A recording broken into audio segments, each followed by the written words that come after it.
नमस्कार दोस्तों, नेट पढ़ाई में आपका स्वागत है। तो आज हम पढ़ेंगे पाठ 5 जिसका नाम है अनीता की मधुमक्खियाँ। दोस्तों, आपने मधुमक्खियों को देखा है? जी हाँ, वो घर में आने वाली मधुमक्खियों से अलग होती हैं।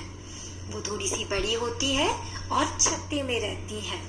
आपने कभी शहद चखा है? ये शहद मधुमक्खियां ही बनाती हैं। चलो दोस्तों, तो मधुमक्खियों के बारे में और जानते हैं। तो हम शुरू करते हैं पाठ अनीता की मधुमक्खियां। मेरा नाम अनीता कुशवाहा है। मैं मुजफ्फर जिले के बौचाहा गांव में रहती हूँ, जो बिहार में है। मेरे घर में माँ, पिताजी और 2 छोटे भाई हैं। मैं कॉलेज में पढ़ती हूँ और स्कूल के बच्चों को पढ़ाती हूँ। मैं मधुमक्खी पालने का काम भी करती हूँ। इतना सब कर पाना मेरे लिए आसान नहीं था। जब मैं छोटी थी तब मैं दिन भर बकरियां चराती थी। मेरा भी स्कूल जाने का मन करता था, पर माँ पिताजी को लड़कियों का स्कूल जाना पसंद नहीं था। दोस्तों, ये एक सच्ची कहानी है। अनीता कुशवाहा एक गर्ल स्टार है, एक चमकता सितारा है।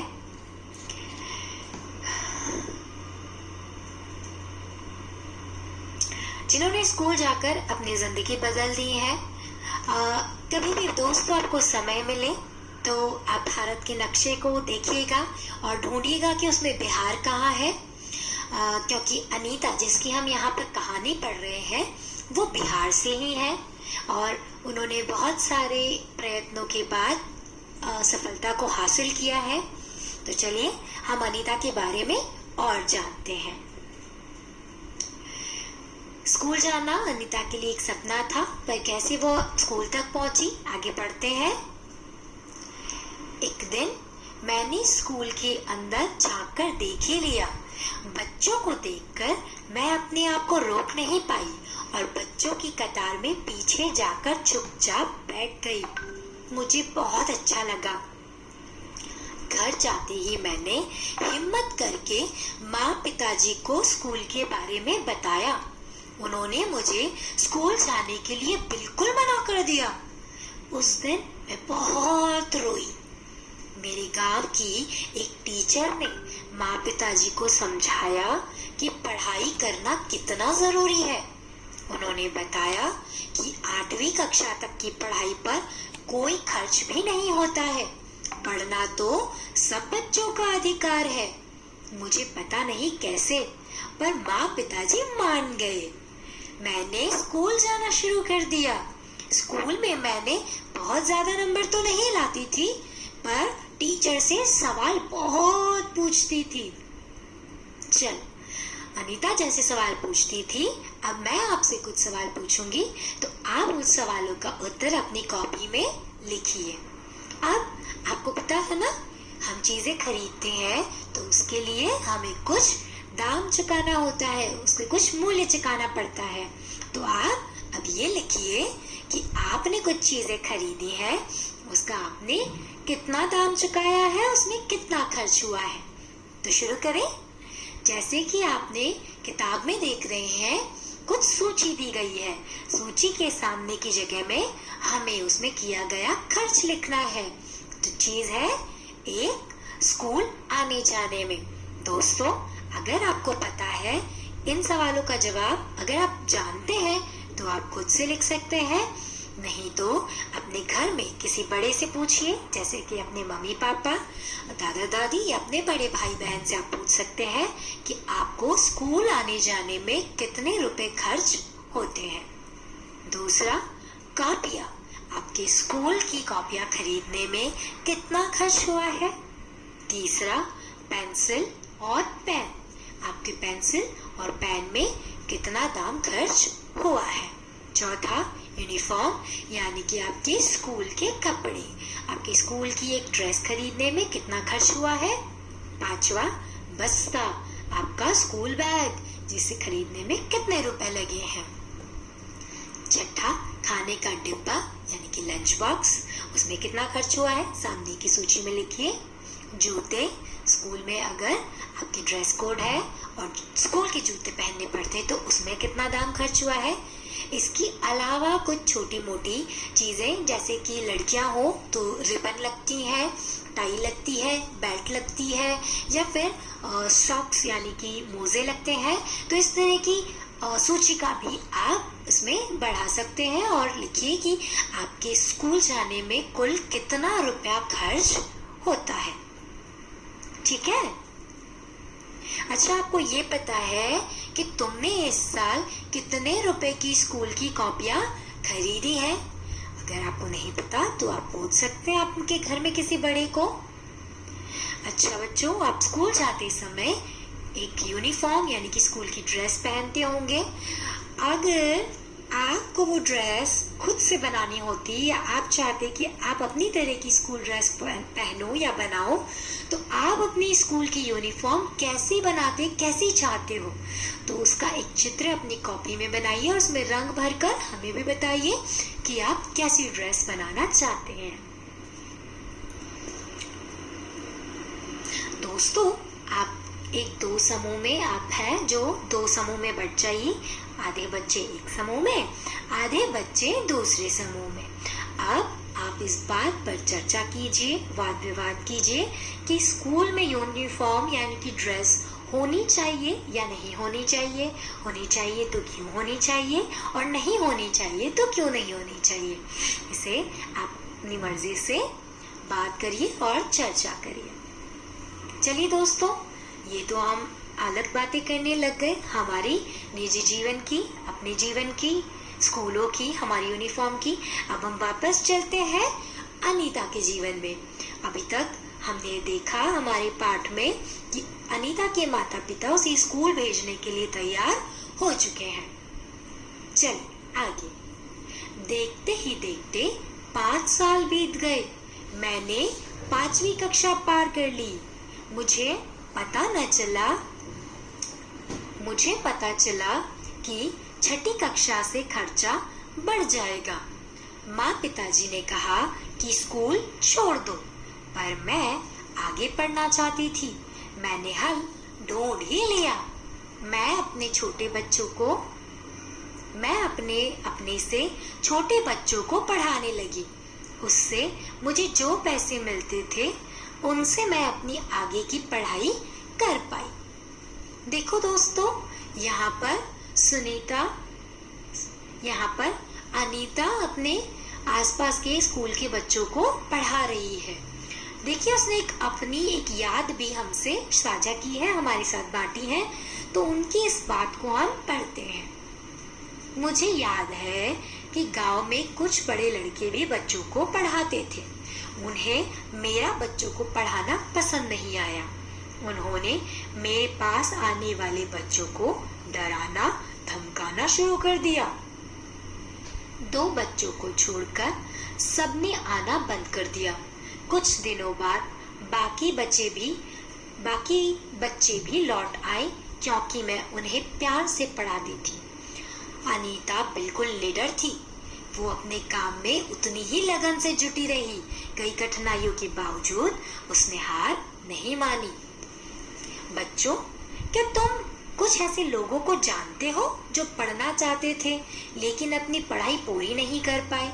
उसके बारे में अपने कक्षा में अपने टीचर और अपने सहपाठी, अपने दोस्तों से ये बात शेयर कीजिए, उनसे साझा कीजिए। आपको पता है कि हर बच्चे को हक है कि वह 8वीं कक्षा तक की पढ़ाई मुफ्त में कर सके। क्या सभी बच्चों को यह अधिकार मिलता है? आपको पता है बच्चों, 2009 में एक कानून आया था जिसे RTE यानी कि राइट टू एजुकेशन, जिसे हम सामान्य भाषा में पढ़ने का अधिकार भी कहते हैं। इस अधिकार के अंदर 6 से 14 साल के सभी बच्चों को मुफ्त में शिक्षा दी जाती है। उन्हें अधिकार है कि उन्हें अनिवार्य रूप से शिक्षा प्राप्त करनी होगी। आपके आसपास सरकारी स्कूलों में तथा प्राइवेट स्कूलों में भी ये अधिनियम लागू होता है और बच्चों को निःशुल्क यानी कि बिना पैसे के पढ़ाया जाता है। देखिए यहाँ पर एक और चित्र है जिसमें अनीता जो है वो मोटरसाइकिल चला रही है। उन्होंने ये कहा कि ये एक राज है। अनीता ने किसी को बताए बिना मोटर बाइक चलाना भी यानी कि मोटरसाइकिल चलाना भी सीखा। उन्हें इस वजह से बहुत बार चोट भी लगी, पर उन्होंने खूब लगन से सीखा और उन्हें मजा आया।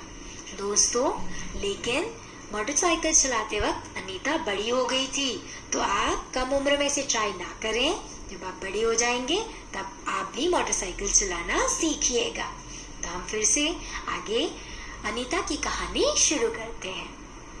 धीरे धीरे अनीता ने यानी कि मैंने गांव वालों को समझाना शुरू किया कि सभी लड़कियों को स्कूल भेजें। घर में माँ पिताजी ने भी मेरी मदद करनी शुरू कर दी। घर का सारा काम मेरी माँ ही कर लेती थी। मुझे पढ़ने के लिए काफी समय मिल जाता था। स्कूल से मधुमक्खी पालन तक का अनीता का सफर पढ़ते हैं। हमारे इलाके में बहुत सारे लीची के पेड़ हैं। लीची के फूल मधुमक्खियों को लुभाते हैं, इसलिए यहाँ लोग मधुमक्खियों को पालकर शहद बनाने का काम करते हैं। मैंने सोचा क्यों न मैं भी ये काम कर लूं। तब मैंने गांव में मधुमक्खी पालने के एक सरकारी कोर्स में भाग लिया। कोर्स में भाग लेने वालों में मैं अकेली लड़की थी। ट्रेनिंग में मुझे पता चला कि अक्टूबर से दिसंबर तक का समय मधुमक्खियों को अंडे देने का होता है। मधुमक्खी पालन शुरू करने का सबसे अच्छा समय यही होता है। दोस्तों, यहाँ पर अनीता ने मधुमक्खी पालन का एक कदम उठाया है और उसने मधुमक्खी पालन करने का काम भी शुरू कर दिया है।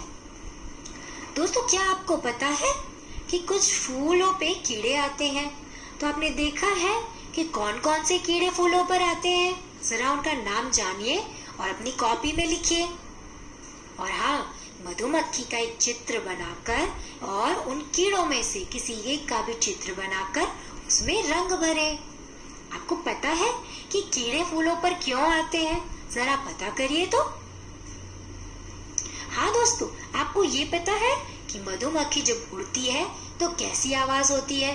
वैसी आवाज निकालिए तो। चलिए दोस्तों, अब आगे बढ़ते हैं। अनीता मधुमक्खी पालक। मैंने यानी कि अनीता ने मधुमक्खी पालने का कोर्स कर लिया, लेकिन अपना काम शुरू करने के लिए मेरे पास रुपए नहीं थे। मैंने कुछ समय तक इंतजार किया और बच्चों को पढ़ाकर 5,000 रुपए बचाए। इन रुपयों से मैंने मधुमक्खी पालने के 2 बक्से खरीदे। एक बक्से की कीमत 2,000 रुपए थी। बाकी बचे रुपयों से मीठा घोल बनाने के लिए चीनी और छत्ते को साफ करने के लिए दवाइयाँ खरीदी। देखो दोस्तों, यहाँ चित्र में अनीता दिखाई दे रही है जिसने मधुमक्खी के बक्से खरीदे हैं और उसमें मधुमक्खी पाल रही है। देखिए, उसने अपने बचाव के लिए एक जालीदार टोपी भी पहन रखी है ताकि मधुमक्खी उसके चेहरे पर उसे ना काटे। आगे बढ़ते हैं दोस्तों। सितंबर का महीना था। दिसंबर तक मेरे पास इतनी मधुमक्खियां हो गई कि 2 बक्से कम पड़ने लगे। मैंने 2 बक्से और खरीदे। बच्चों, यहाँ पर अनीता के पास 2 बक्से पहले से थे और 2 उसने और खरीदे, तो अब अनीता के पास 4 बक्से हो गए। आगे पढ़ते हैं। मुझे मधुमक्खियों के बारे में ज्यादा अनुभव नहीं था। कई बार मधुमक्खियों ने मुझे काटा भी। इससे मेरा चेहरा और हाथ सूज जाते थे। दर्द भी बहुत होता था। और कहते किससे, ये काम तो मैंने अपनी इच्छा से ही शुरू किया था। अब दोस्तों, आप पता लगाइए कि तुम्हारे आसपास के इलाके में मधुमक्खी के काटने पर क्या होता है। ये आप अपनी मम्मी पापा या दादा दादी या किसी बड़े से भी पूछ सकते हैं कि अगर आपके आसपास के इलाके में मधुमक्खी काट जाए तो उस पर क्या लगाते हैं, उस घाव पर क्या लगाया जाता है। आप मधुमक्खी का चित्र कॉपी में बनाओ और उसमें रंग भरो। और हाँ, उसका कोई एक नाम जरूर रखिएगा जब मैं छोटी थी मैंने भी मधुमक्खी का एक चित्र बनाया था और उसका नाम मैंने मिनी रखा था। तो आप भी अपनी मधुमक्खी का नाम रखना ना भूलें। चलिए दोस्तों आगे पढ़ते हैं। लीची के फूल फरवरी में खिलते हैं। मैंने अपने चारों बक्सों को लीची के बगीचे में रखा। मुझे हर बक्से से 12 किलो शहद मिला जो मैंने बाजार में बेचा। मुझे अपनी पहली कमाई मिली। अब मेरे पास 20 बक्से हैं। जानते हैं दोस्तों, हमने पाठ में पढ़ा था कि अनीता के पास शुरुआत में 2 बक्से थे, फिर दोस्त ने और खरीदे और अब जब उसने बाजार में बेचा और कमाई की तब उसके पास 20 बक्से हो गए। तो बताइए अनीता के 20 बक्सों की कुल कीमत क्या है? देखो दोस्तों यहाँ पर एक चित्र दिया है जिसमें अनीता साइकिल चला रही है। तो चलिए पढ़ते हैं। मैं रोज साइकिल से कॉलेज जाती हूँ। कॉलेज गांव से 5 किलोमीटर दूर शहर में है। जब मैं कॉलेज जाती हूँ तो माँ मधुमक्खियों के लिए चीनी का घोल तैयार करती है। पिताजी मधुमक्खियों की देखभाल करते हैं और बक्सों से शहद निकालते हैं। अब तक तो तुम भी अनीता को अच्छी तरह जान गए होंगे। आसपास के सभी गांव के लोग भी उसे पहचानते हैं। वह गांव की सभी बैठकों में जाती है और लोगों को समझाती है कि पढ़ना सबके लिए बहुत जरूरी है। कुछ लोग तो उस पर हंसते भी हैं, लेकिन अनीता को तो अपना काम करना है और वो करती है। अनीता होलसेलर बनना चाहती है। होलसेलर यानी आपने छोटी दुकानें देखी होंगी, वो छोटी दुकानें जिन बड़ी दुकानों में से सामान लाते हैं उन्हें होलसेलर कहते हैं। मतलब जहाँ पर बहुत सारा सामान मिलता है। जी हाँ, तो अनीता भी होलसेलर बनना चाहती है जिससे वह मधुमक्खी पालने वालों को शहद का सही कीमत दिलाने में मदद कर सके। चलो दोस्तों अब हम कुछ चीजें पता करते हैं, जैसे कि अनीता और गांव वालों को 1 किलो शहद के बदले 35 रुपए मिलते हैं। तो तुम्हारे यहाँ 1 किलो शहद के कितने रुपयों का मिलता है? अनीता और गांव वालों को तो 1 किलो शहद के बदले 35 रुपए मिलते हैं। तुम्हारे यहाँ 1 किलो शहद कितने रुपए का मिलता है? जरा अपनी मम्मी या पापा से पूछकर पता तो लगाइए। और तुमने शहद देखा है? शहद किस किस रंग का होता है और किस किस रंग का शहद देखा है? दोस्तों क्या तुम्हारे घर में शहद का इस्तेमाल होता है और किस किस काम में शहद का इस्तेमाल होता है, जरा बताइए तो। चलिए हम मधुमक्खियों के बारे में और जानते हैं और पाठ को आगे बढ़ाते हैं। हर छत्ते में एक रानी मक्खी होती है जो अंडे देती है।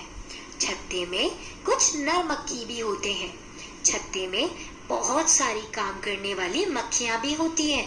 ये दिन भर काम करती हैं। शहद के लिए फूलों का रस ढूंढती हैं। जब किसी मक्खी को रस मिल जाता है तो वह एक तरह का नाच करती है। उससे दूसरी मक्खियों को पता चल जाता है कि रस कहाँ है और वे रस से शहद बनाती हैं। छत्ता बनाने का काम भी इन्हीं का होता है और बच्चों को पालना भी। ये ना हो तो न छत्ता बने ना ही शहद इकट्ठा हो। शहद के बिना छत्ते की सारी मधुमक्खियां भूखी ही रह जाती हैं। नर मक्खी छत्ते के लिए कुछ खास काम नहीं करते। देखो दोस्तों एक चित्र दिया गया है जिसमें छत्ता दिखाई दे रहा है। ये मधुमक्खियों का बना हुआ छत्ता है जिसमें वो शहद जमा करती है। ये एक जालीदार संरचना है। इस जालियों में बनी हुई जगहों में ही शहद जमा होता है। अच्छा दोस्तों अब ये तो पता लगाइए कि मधुमक्खी के अलावा और कौन से कीड़े हैं जो समूह में रहते हैं, इकट्ठे होकर रहते हैं। चलिए पाठ को आगे बढ़ाते हैं।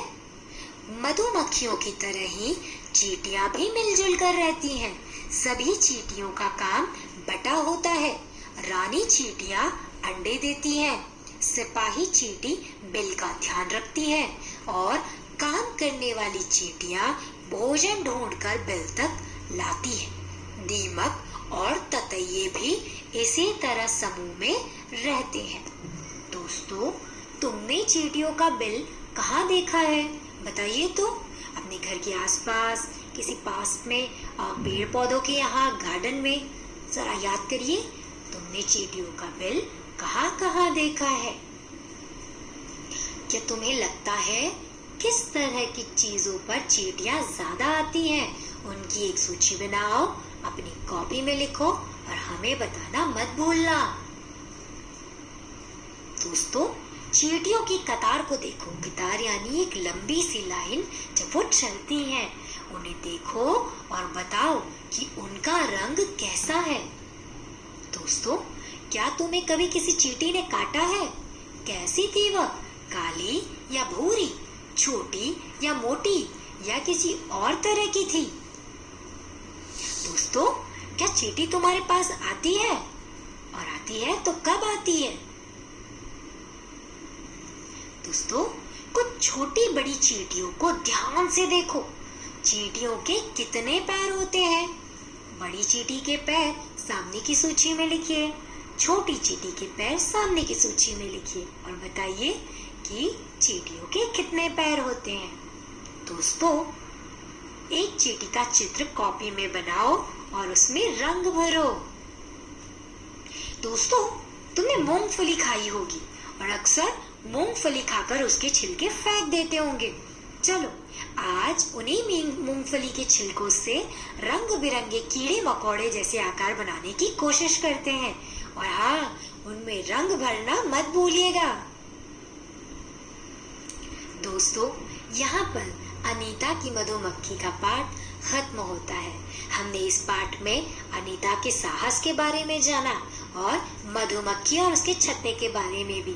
हमने चींटियों के बारे में भी जाना।